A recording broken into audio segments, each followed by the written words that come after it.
Hi, good evening to all of you. Good evening. So we are meeting in the fresh lecture of what I can say, NCRT series for the subject economy. Before I even start, let me tell you, this series will complete or will incorporate all the NCRTs important from UPSC point of view.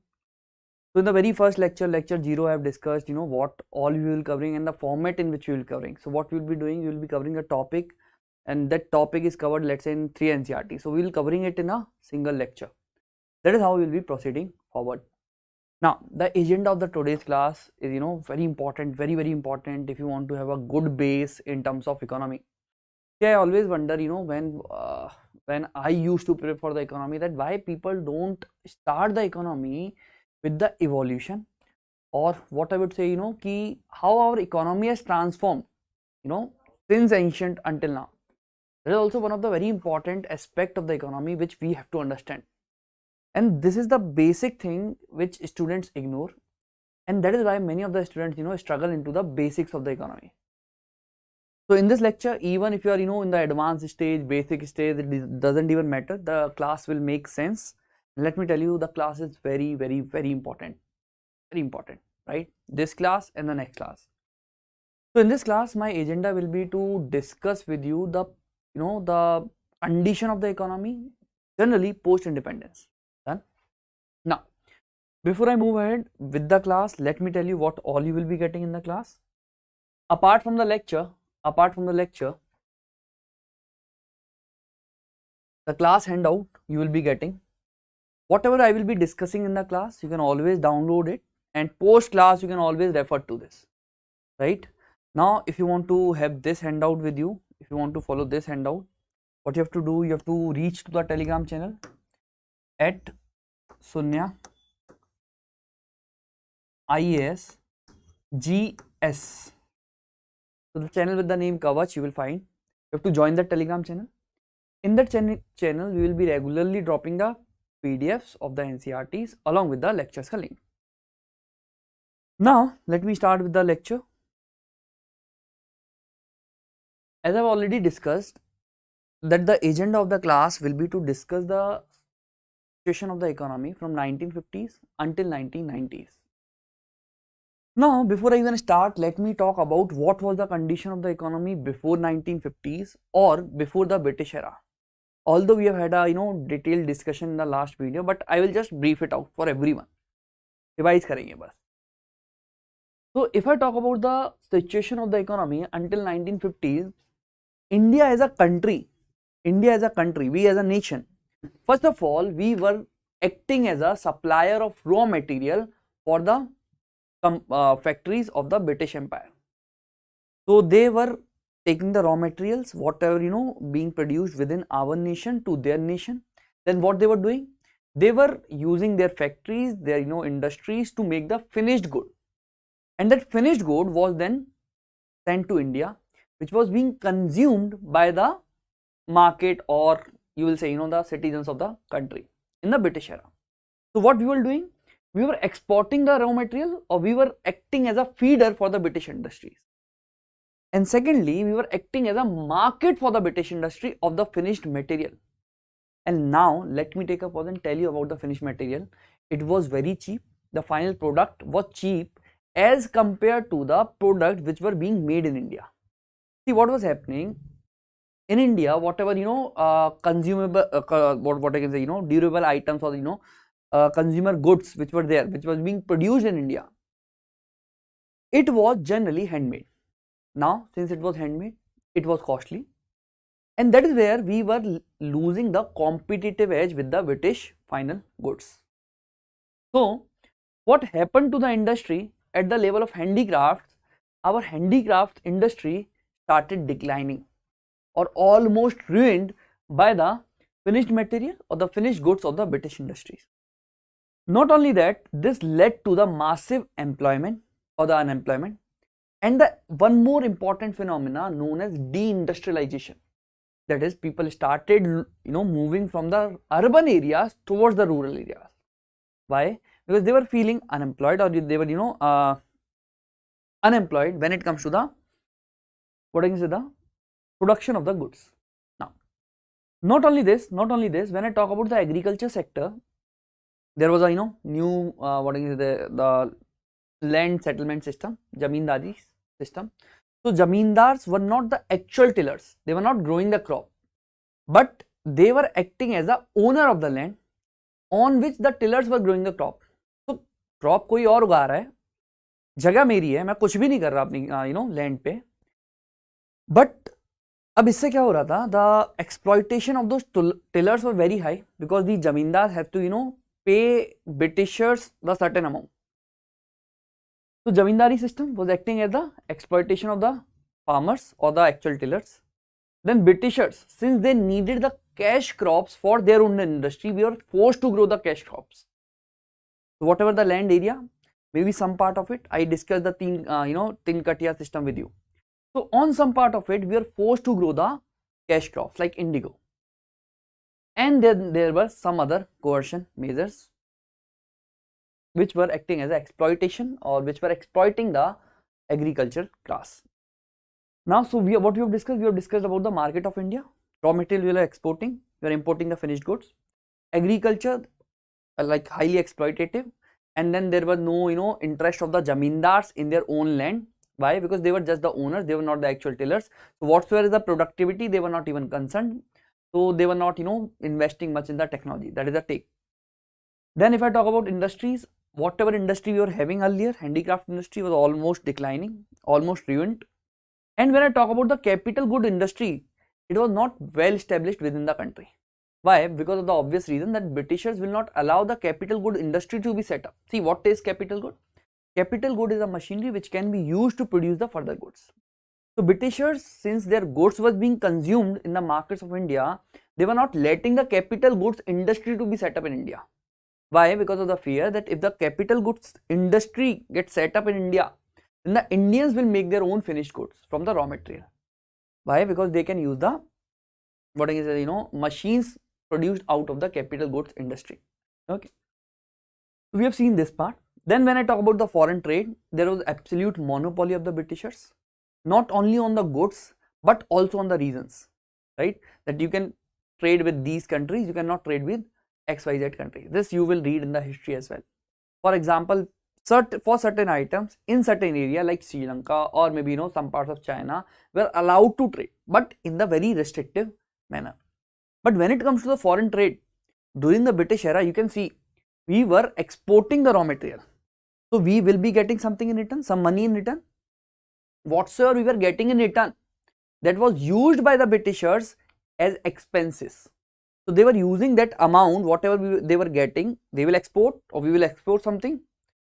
Whatever money we are getting, that was being used by the Britishers to pay the salaries, and then if not salaries, maybe to fight the war expenses. So these expenses led to the drain of wealth outside India. Okay. First of all, see, first of all, from the imports, whatever we were consuming, we were giving the Britishers. Then whatever we were exporting, whatever amount was coming, that also was taken away as the salaries or the war expenditure. Then when I talk about the infrastructure, in the last class, I told you about the railways, telegraphs, roads, etc., etc. But there was a hidden agenda of the Britishers that they want to dump the finished goods to the corners of the country, right? So this was nothing but the structure during the British era of agriculture, industry, foreign trade, infrastructure, India as a country or India as a market. And let me tell you one thing very frankly, this particular structure will help you in the mains answer writing, right? This helps you to brainstorm the points, although right now we are talking about the basics, but it's still important. Now what this led to, deterioration on two fronts. First is the social front and second is the economic front. So it made us vulnerable, it made our country vulnerable on two fronts. First is social front and second is economic front. When I talk about the social conditions, the poverty rates in the country was as high as 70%. इतनी ज़्यादा poverty थी, 70% से ज़्यादा people were living living below the poverty line of that time. If I talk about literacy rate, only 18% of the people were literate in the country, only 18%.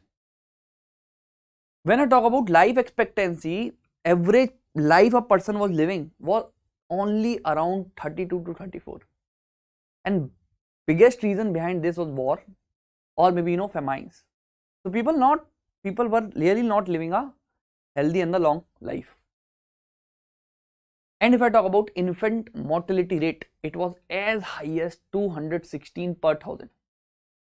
So the infants were getting died in few months of their birth. That is nothing but the infant mortality rate. Out of 1000, 216 were getting died. Right now, if you will see infant mortality rate, this we have discussed, and this we have decreased, and right now in India it is around 25 if I am not wrong, right? 25 out of 1000. So it was as high as 216 out of 1000. That is almost 1 out of 4 child was dying. That was the condition, that was the scenario, social scenario, just after the independence, or during the independence, you could say 1947 I am talking about. When I talk about the economic condition, agriculture was having the major chunk in terms of GDP. 60% of the GDP was coming out of the agriculture. As I told you that handicrafts industry was ruined, people are moving toward the village areas, de-industrialization was there. So majority of the population was involved in the agriculture sector, and this agriculture sector was producing the raw material for the other countries also, like British, especially the cash crops. Then if I talk about the GDP, we see, let me tell you one thing, in the ancient and until some part of medieval, we were known as Sone ki chidiya, right, golden bird of this particular world, earth. But, and if I am not wrong, as per some of the historians, almost 20 to 25% of the world's GDP was there in India, was there out of India. World GDP का 20 से 25% was there out of India. You can find it over the internet. But when the Britishers were leaving, it came down to just 3% of world's GDP, our GDP ka share. And you will be surprised to know that right now, if I talk about India's share in world's GDP, almost the same. So almost 3.5% still. And if I talk about the population ka share right now, it's as high as 17% or 18%. So 17% of the world's population living in India is just producing 3 or 3.5% or maximum 4% of world's GDP since independence. Continued, right?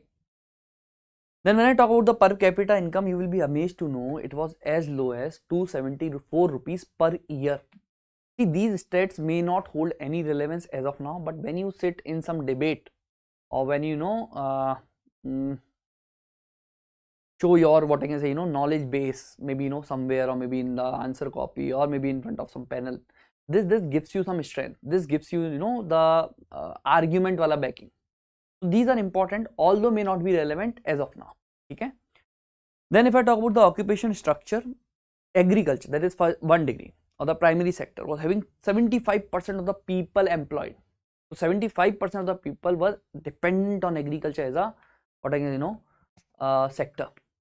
And if you can tell me what is the current occupational structure of India, what percent of the population right now is dependent on agriculture? You'll find a figure close to this only. Around 57 or 60% still is dependent on agriculture. Okay. So although we are talking about the independence wala era, but it still impacts our economy, and that is why it is important for the basics of the economy, this particular section, right? Then services and what I can say, the manufacturing, 10% and 15%. At the time of independence, first feature of our country was we were almost a backward nation. Backward not only in terms of social parameters, but backward in terms of economic parameters. And if you read the geography beta, we were backward not in terms of resources we were having, but in terms of extraction of those resources. We are not having the technology to extract those resources. So we were seeing the technological backwardness also. Why? Because they didn't let us set up the capital goods industry. So capital goods industry nahi thi, so the technological base in the country was very shallow. Okay.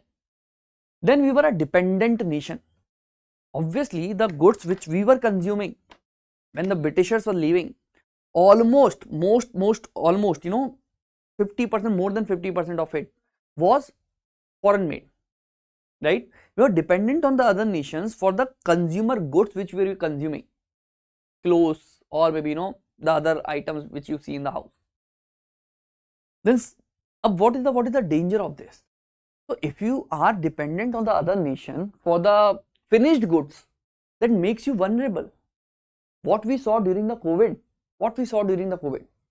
during the COVID time, Baba, during the COVID time, we were dependent on the other countries for the heavy goods industry, especially medical devices which we see, the oxygen machines which we see. Almost 80% we were importing. So right now during the COVID, especially during the second wave of COVID, most of the people lost their life, struggling without the oxygen mask or the facilities. Why? Because we are not having the base in India. So we are vulnerable to those foreign countries that if they block the supply to our country, then what will happen? So it keeps our sovereignty at stakes. Okay? We are not independent. We have to be dependent on other nation for our day-to-day living. That is the pain point of this particular dependent nation. We were dependent, and that is how the things were impacting us. Not only that, we were poor economy in terms of per capita income, poor economy in terms of GDP, total what you can say, the money with the country, very crudely, although we'll have a session on GDP, right?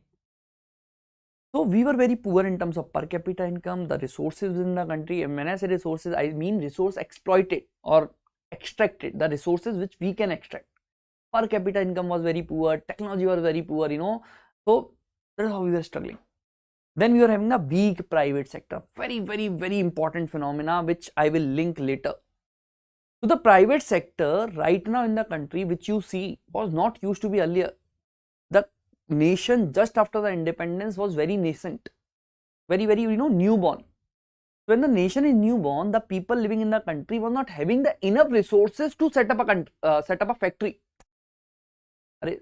Understand this thing, that when I talk about the factory or industry, it is much more stable when it is compared to the primary sector, right? The jobs are stable, the what I say, standard of living is very high as compared to the primary sector. So the people were not having, the private sector was not having the enough resources to set up the new factories or the industries for the nation. Very important phenomena. That is where we adopted the mixed economy. That is where in industrial policy of 1956, which we'll see just now, thoda rukiye, that we were giving the front seat to the public sector, that government may have some resources, so that government will lead the front and private sector will follow. Are you getting my point? So these are the characteristics of the independent India. Do I make sense? Very important. Then we were having the social inequalities also. Not only poverty, there was class divide, right? Caste divide, religion divide, social inequalities were prevailing in the country. So what happened? Now our forefathers, they thought that what model for the economic development we should adopt. हमें क्या ऐसी चीज अपनानी चाहिए जिससे हमारी economy अच्छे pace पे ग्रो करे. And if you can sense, these are nothing but the parameters of the economy. We don't have the resources, we don't have the technology, we don't have the skilled class. Most of the economy is agriculture dependent. Inequality is there, social cleavages are there. Then other parameters that we were foreign dependent in terms of consumer goods. So based upon those things, what best we can do in order to revive the economy, in order to make our economy better. So that was the question in front of the, what I will say, people at that time, or the forefathers at that time. So just take a pause and think what you would have done. आप क्या करते? Private sector cannot lead because they don't have the resources. When I talk about the, let's say, government sector, then there are other issues. That government sector may make everything inefficient. That is how you see the government offices, right? So that was a problem statement in front of our forefathers, and the models which they were having, the options which they were having were three. First is capitalism. Capitalism, the idea is everything is profit driven. If not profit driven, it is market driven. So whatsoever is the requirement of the market will be produced and that will be sold. People will pay the money in exchange, and that is how the economy will run. So market driven economy.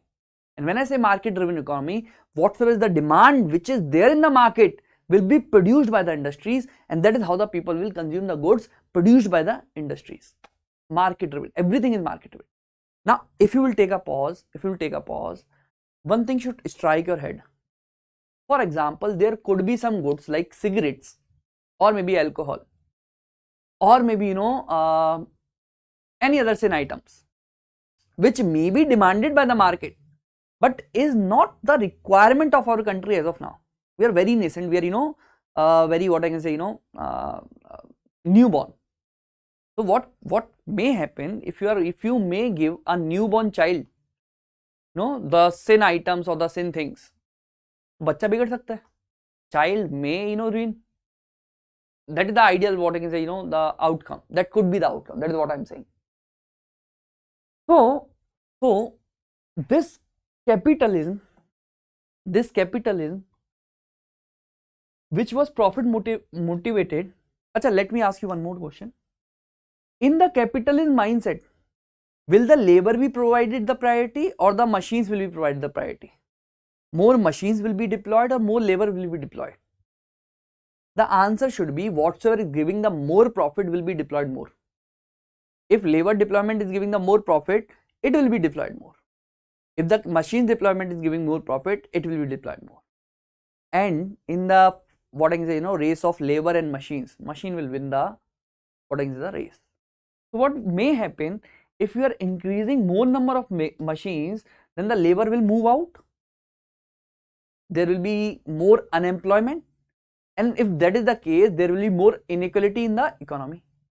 So that may be the repercussion of this capitalism, what I can say, approach. Not only this, when I say about the goods distribution, first of all, only the people who can afford will get the goods. What about the poor people who want to get the access to the healthcare? If they cannot afford, they cannot get it. What about the people who want to have the education but they don't have the money? Private schools mein only you will get the admission if you have the money. So don't you think that inequality in the economy will shoot up? Only people who can afford, they will be able to get the access to the services. So it will be as per the affording capabilities. Not only that, people willing to purchase, that will be produced. And I told you, if that is the case, this may lead to the production of thin goods. And not only this, beta, when we will move ahead, we will see one more thing, that if this is the case, then it will compromise the other important sectors which may need the priority, or which may be the priority. What I am saying, if you are focusing upon the liquor production, or maybe the cigarette production, or maybe the tobacco production, the other industries which should be promoted might be sacrificed, right? So that is the, first of all, cons of the capitalism, that it may give the birth to inequalities, or it may lead to the sin goods and all those things. But nevertheless, let me tell you, there were some benefits also of the capitalism. When you talk about the private sector, beta, private sector brings in the new technology, new research and development, new technology. So it gives boost to modern tech. It gives boost to modern tech. Not only this, when you talk about the private sector, generally the quality is better. Not only this, when you talk about the private sector, the competition leads to decreased prices. Let's say if I talk about the bread industry of India, if I have given the free, what I can say, market to the industry for the manufacturing of the bread, don't you think out of the competition, the price of the bread will be at the optimum range? Because it's the competition. What happened to this telecom industry after the advent of Jio? जब Jio आया था, क्या हुआ था? When Jio came, Jio brought the very competitive pricing. First of all, almost gave first of all for few months it gave it for free. Then it brought the very competitive pricing. So what happened? The entire industry has to follow the suit. Entire industry, the entire telecom industry, flipped. The prices come from, almost top to down. That was the revolution. So whenever you let the private sector play, the competition is there, so the prices will come down. So this was the strengths. Then there were some weaknesses, as we already know, sin, then inequality and all those things. Inequality and all those things. When you prepare for the mains, if I ask you, critically analyze the need of capitalism in the economy, what you will do? You will write some of the positives, you will write some of the negatives. And let me tell you, in this also, please go with a proper structure. So these are the talks of the what I can say the advanced classes which we generally do, maybe in the Mark, in the Vajr, that we break the things. Okay, abhi early hai, so we will talk later someday about the answer writing also. Now the second option which was there with the forefathers was the socialism mindset, where everything, entire manufacturing is within the control of state. So state will have the companies running, assume like that. Right now you may know some PSUs, public sector undertaking. What I'm saying, in this socialism model, all the companies will be owned by the government, and the government will be giving the jobs, and the government will be producing the goods. Or the government owned companies will be producing the goods. Socialism. You will see this in the history, the Soviet Union, right? Almost the last social structure of this world collapsed in 1990s only. So the government will produce as per the needs. If the hospitals are required in the rural areas, government will open the hospitals in the rural areas. It will not run behind the profit.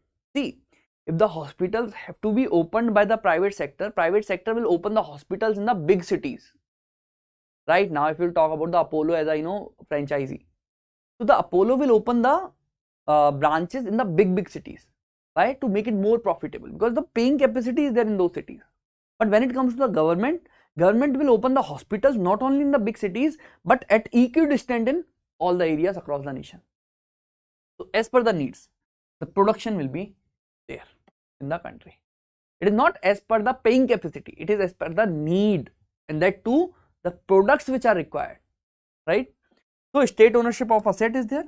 Good distribution will be as per the need and not as per the affordability.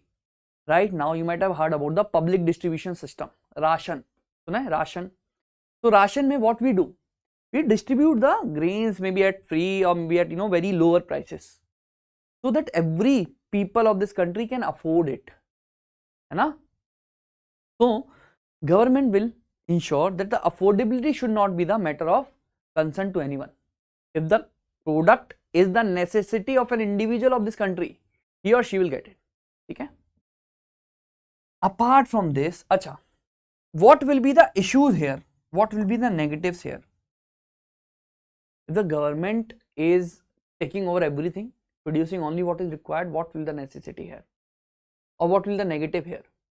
The first and foremost negative could be of corruption and leakages. Second negative could be of inefficiency. Inefficiency. You might have heard about that, or generally people use the slang. Generally they use the slang. ये कोई सरकारी दफ्तर थोड़ी है. The work will be so slow, right? Inefficiency in the service delivery. Not only that, if you can sense, the quality of service delivery may be compromised. For example, when I talk about the government schools, if person has a money right now, practically speaking, a person will prefer sending his or her child to a private school rather than the public school. So quality issues could be there, right? Not only that, biggest of all is trade-off. You are talking about the government should be concerned about the governance. That is, government should be limited or should be prioritizing running this country, not running the companies of the country. So government should be prioritizing over the governance, not over the, what I can say, corporate, right? Or maybe the factories or maybe the industries. So that was something where the, if the government is giving more time to all of this, the government will end up sacrificing the governance wala aspects, legislations ho gaya, execution ho gaya, judiciary ho gaya. So government may sacrifice the time ka trade off hoga, ya to time idhar de do ya idhar de do. So if you are investing the time in the public sector, what I can say, the enterprises, you will end up giving less time to the governance. That was the biggest problem statement. So now comes the third model, which is mixed economy. This says that there will be two equal partners, market and the government. Market will be producing whatsoever the market, when I say market, private sector, whatsoever it can produce well. That is what market will be producing. Government will be producing the essential goods which markets fail to produce. For example, railways, or maybe I can give you a better example of, let's say, hospitals, or maybe educational institutions. So whatsoever areas in which private sector is failing, that is what government can do. And the areas in which private sector can excel, that areas private sector can take off. Up, if you can sense from the discussion so far, one thing should be pretty clear in your head, that this is the best model possible. This is the best model possible. But there is an issue, that when I'm talking about the private sector, at the time of independence, the private sector was not having the enough resources. Private sector was not having the enough resources. So there should be a model out. There should be something which should be telling them that aise ho jayega. This should be the plan. Are you getting my point? Because right now in 1947, 48, 49, you may not have the money. How will go about it? So ultimately to sort this out, what we did, first of all, we chose the model of mixed economy as a nation. Ab, in order to incorporate the problem of the limited resources, majorly with the private sector and also with the public sector, we came up with the 5-year plans. Now when it comes to the NCERT, see, that is how the difference lies between the NCERT and the foundation classes. NCERT don't have anything about the 5-year plans in detail. Almost very shallow information is given, that too in boxes, right? But we have to deal with all the 5-year plans, the ideology of the 5-year plans in detail. Are you getting a point? That is what we will be covering in the foundation classes, right? Along with everything will be repeated, maybe more, upgraded and all those things. So 5-year plans were devised with 4 major agenda. 5-year plan is, what we will do, we will make a plan for the 5 years, we will keep some targets, some short-term targets, and then some long-term vision. That is how we will keep on planning the things. Now this was started in 1950s with the advent of the Planning Commission, which was chaired by the Prime Minister of India. Now we have to deal with the Planning Commission, NITI Aayog and all these bodies. Now again, NCERT limit itself to some basic information on Planning Commission. So that is where I will limit myself to as well. But nevertheless, in foundation classes we will see everything in detail. So there were 4 major agendas. First is growth of the nation. I told you, right? Economic growth, whatever we are producing in the country, the growth of those final goods and services. First agenda of 5-year plans was growth. Second agenda was modernization. And when I say modernization, one thing should be at the top of your head is technology. So technological modernization was given the priority. Not only that, social modernization was given the priority. When I say social modernization, I will explain you this with an example. See, until now also there is a mindset that in a family, the male will go to work and the female will do the household chores, right, or the work at the home. There is a mindset still prevailing in the society. So these 5-year plans was talking about the modernization not only in terms of technology, but also on the fronts of society. That how we can make our society much more modernize. If I quote IMF clearly tells one thing, that if we are able to bridge the gender gap, we can increase our GDP by almost 17% or 27%, 17 to 27%. So those are the benefits which we can achieve with the social modernization. Now, third thing is self-reliance. As I already told you, whatever we were doing, the imports we are, or the things which are importing, we are dependent nation. So those things were haunting the forefathers of our country. यार अगर हम ऐसे import करते रहे चीजों को, तो ultimately we will be dependent on some other nation. That nation will dictate the terms on us. If you will not do this, we may not give you the supply of the goods. So we were forced to focus upon self-reliance. That is, whatever we are consuming, we should be producing it within the country. Not only within the country, we should be producing it with the resources in the country. See, generally when we talk about self-reliance, you may be, for example, let's say AC.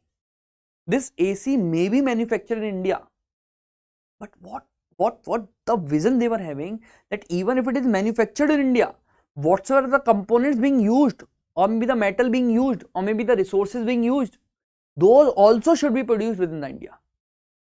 Not expanded self-reliance, right? Atmanirbhar, which you talk right now, again, nothing but self-reliance. Then we talk about equity, that whatsoever growth you are talking, that growth should be percolated to the lowest strata of this country. Each and every one of us should be benefited by the growth. So these are the very foremost agendas of the 5-year plan: growth, modernization, self-reliance, equity. And let me tell you, when we talk about the 5-year plans in the foundation classes, all of them may not be taken together at the same time. For example, right now, let's say if I'm talking about modernization, you're talking about a new technology. That technology may end up what I will say, sacrificing some jobs. So on the one front, you're talking about equity, that if you're talking about the growth should benefit all. But when you're talking about the modernization, you're talking about the technology may end up sacrificing some jobs. So that's what I am talking about, that these 4 agendas sometimes were contradictory in nature. How and in what forms, we'll see in the foundation class. All of this were sourced through or achieved through reforms at 3 levels. मैं क्या बोल रहा हूँ, इसको हमने 5-year plan से achieve करना चाहा, but the reforms were conducted at 3 levels: agriculture, industry, and trade policy. So again, this is important for your mains, UPSC, CSC, that when I talk about this time period, you should be well versed with what were the reforms taken on these 3 fronts. The I will say not that micro, but the macro reforms, right? At the level 1, I talk about the agriculture. See what was happening, the agriculture there was the exploitation. This exploitation was without the support. So the zamindars or the money lenders was exploiting the tillers or the actual farmers, but also were not providing any support to them in form of technology, in form of seeds, in form of irrigation facilities, in form of what I can say, this extension services, or in form of better pricing. So no support was being provided to the farmers, and they were being exploited as well. Now what this will lead to? If you have given them the land, but you have not provided them the resources in form of technology, in form of good seeds, what will happen? The productivity will come down and the yield will be sacrificed. So that is exactly what happened in the agriculture during the British era, or until the 1947. And this led to the major issues across the India. First of all, Britishers replaced the food crops with the cash crops, and secondly, the productivity is coming down. So what this led to? This led to India become a begging bowl of the world. We were forced to, what I can say, import wheat or maybe the other food grains from countries like USA in 1950s, 1960s, majorly in 1960s, right? So the country which was self-reliant in the ancient and medieval history, the country which was acting as a golden bird, the country which was having a plenty of resources, was forced to beg in front of the other nations like US, and we'll see the programs, right, the years and all those things in the foundation classes. So the very first thing in agriculture which we saw during this time, 1950s to 1990s, was the land reforms. That the landowners are not actually the land tillers, and in that case they are not investing into the agriculture, they are not investing in the technology, they are not investing in the productivity of the land.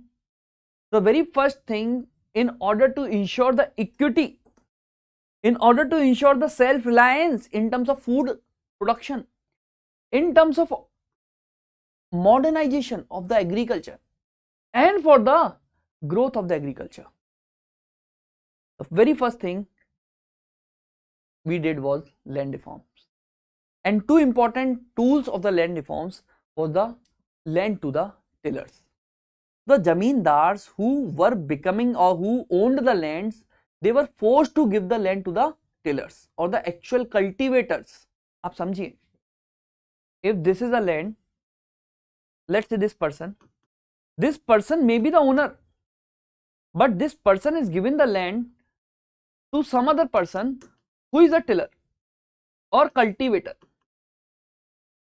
This cultivator is giving this owner some percentage, or maybe you can say some money in return. This owner is getting a fixed income irrespective of anything from the tiller. But actually this tiller is the cultivator, or the, you can say, the indirect owner of the land. This zamindar is doing nothing. He is just the owner made by the Britishers, that you collect the revenue from these tillers. That is it. So what government did?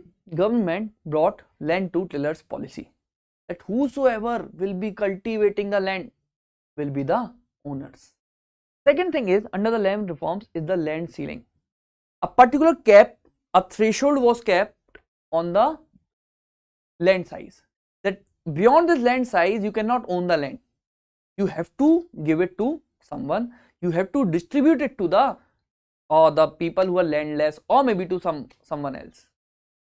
Okay, land reforms. But if you can sense, these have the loopholes.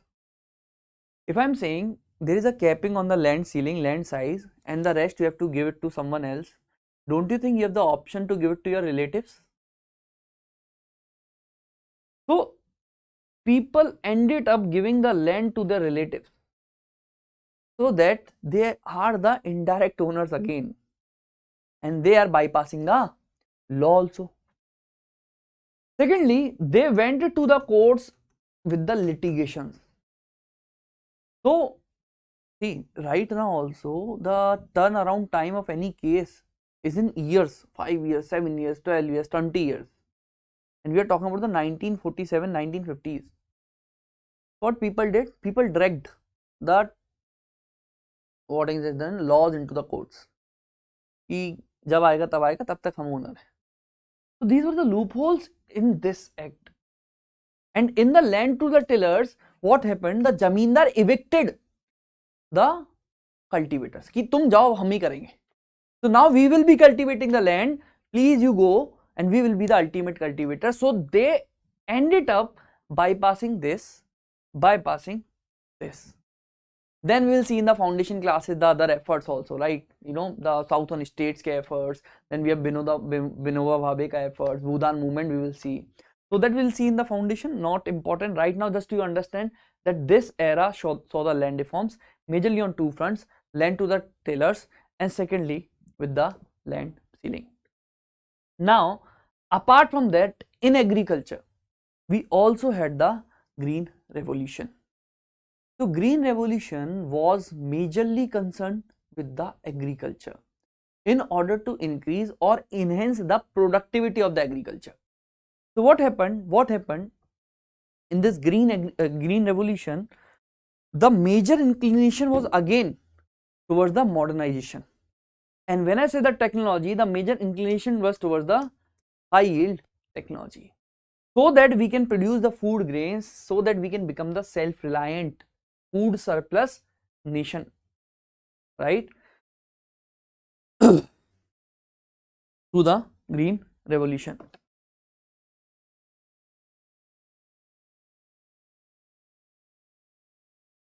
Just allow me a minute, let me see the screen. Is visible? Okay.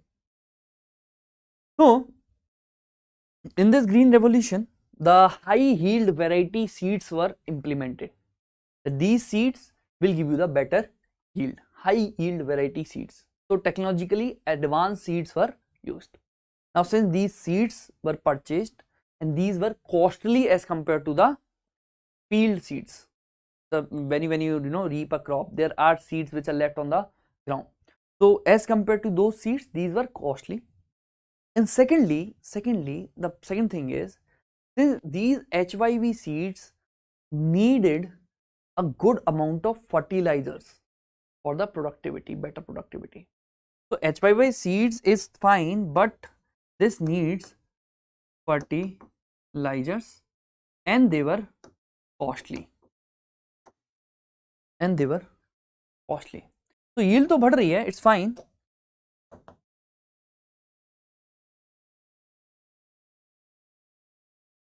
So yield was increasing, but these HYV seeds needs more fertilizers and they were costly.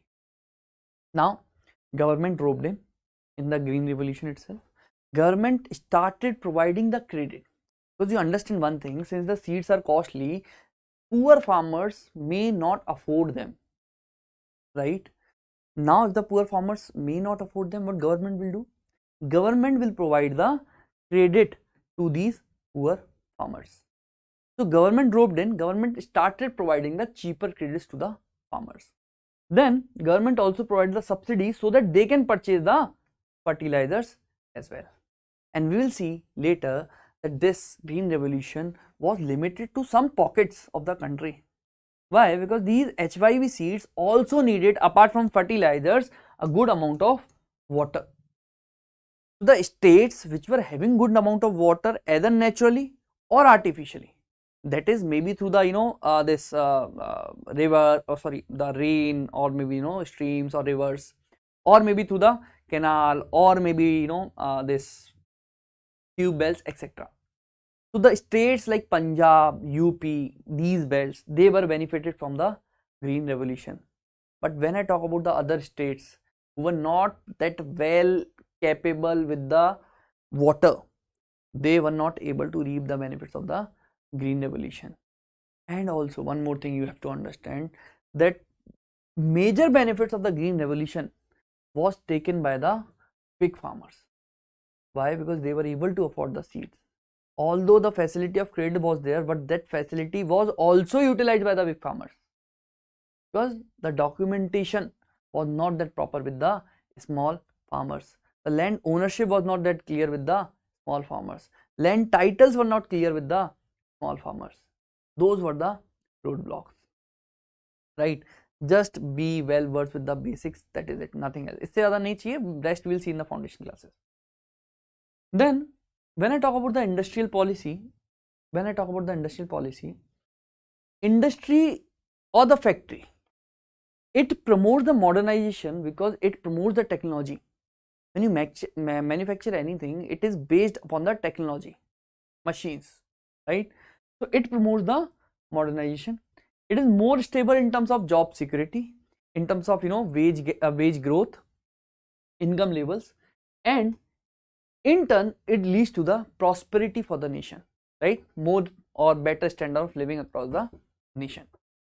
So at the time of independence, the condition was the private sector was not having the enough resources. I have already discussed that with you. Okay? The newborn nation was not having the enough resources. So capital was not enough with the private sector.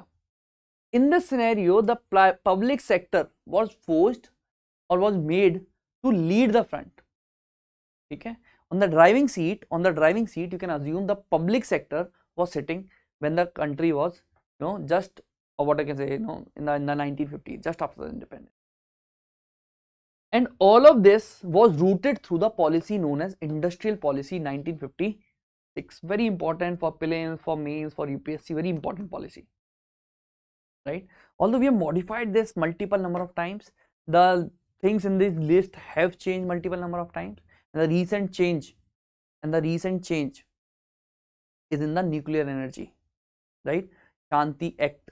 I don't know how many of you followed, but a recent change, right, in this three categories. So the very first category was just limited to the government. For example, defense manufacturing. For example, railways. For example, nuclear energy. It was only limited to the government. No private sector was allowed to open the industry in that. Not allowed at all, right? That is why you will see right now the railways within the country is mostly owned by the government. Then the second category, where the public sector will be allowed first to open the industry, and once it has set up the base, then the private sector will follow the tail. For example, steel industry, iron industry. So first the public sector companies will be set up, then the private sector will be allowed to follow the base. Third category, where no private sector was allowed, it was left open for the private sector. For example, bread manufacturing, or maybe anything which is consumable item. So private sector was allowed entirely, but with the licensing system, a very, very, very important phenomena, licensing system. That is, you cannot open any industry, you cannot open any factory without getting a license. Even if you want to open your branches, for example, right now I have a, let's say, industry in Delhi. If I want to open my any other branch in any other state or any other district, I have to get the permission from the government. I have to upgrade my licenses. Even if I want to open the industry within the same country, if I want to open the industry within the same sector but of different product, then also I have to change the license, I have to get a new license. And that is where it was criticized as license Raj. Why? Because the government officials were expecting something in return. Although the real motive of this was to constrain the private sector and to ensure that the private sector is opening the branches in the rural areas also.